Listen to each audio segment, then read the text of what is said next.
যান ভাই একটু চাপ দেবেন বেশি, যেহেতু গোল চাপতে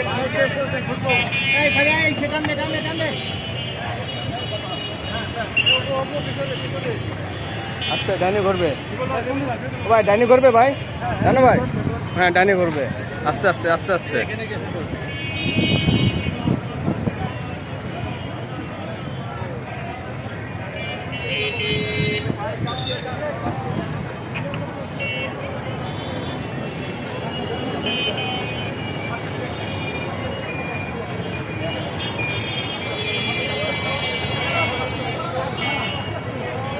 আস্তে আস্তে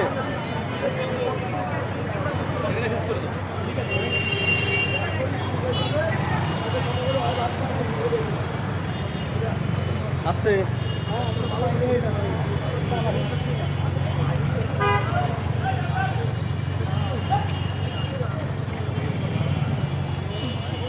আস্তে যান, আস্তে যান, আপনি আস্তে দাঁড়ায় যান।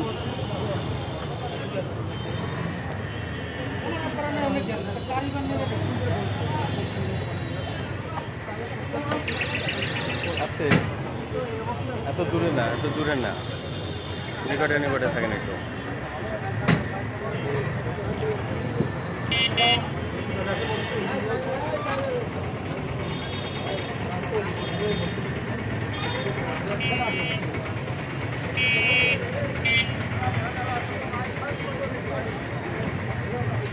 প্রেস ক্লাব মোড়ে শেষ হবে। হ্যাঁ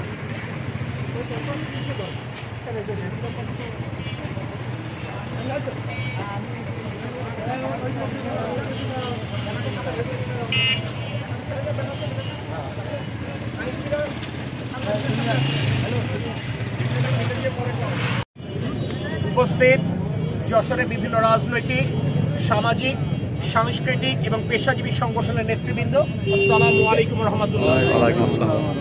বৈষম্য বিরোধী ছাত্র সমাজ আজকে রাষ্ট্র সংস্কারের নিমিত্তে সমাজের সকল শ্রেণী পেশার মানুষকে যে আহ্বান জানিয়েছে মার্চ ফর জাস্টিস এই কর্মসূচিতে অংশগ্রহণের জন্য, সেই আহ্বানে সাড়া দিয়ে যশোরে রাজনৈতিক, সামাজিক, সাংস্কৃতিক এবং পেশাজীবী সংগঠনের নেতৃবৃন্দ রাজপথে নেমে এসেছে।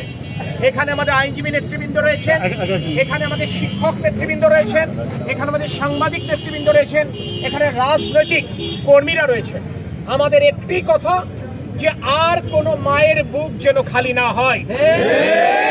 সংস্কার আন্দোলনকে কেন্দ্র করে সারা বাংলাদেশে যে শত শত নিরীহ ছাত্র জনতাকে হত্যা করা হয়েছে, এই হত্যাকাণ্ডের সাথে যে বা যারা জড়িত তাদেরকে চিহ্নিত করে তাদেরকে আইনের আওতায় আনতে হবে।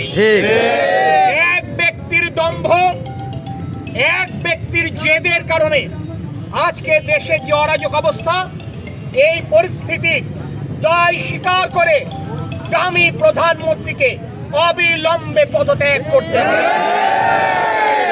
ছাত্র জনতা যতদিন রাজপথে থাকবে, সচেতন যশোরবাসী, সচেতন বাংলাদেশিরা ঠিক ততদিন তাদের সাথে, তাদের পাশে থাকবে। আল্লাহ পাক আমাদের সহায় হন। আল্লাহ হাফেজ। বাংলাদেশ জিন্দাবাদ।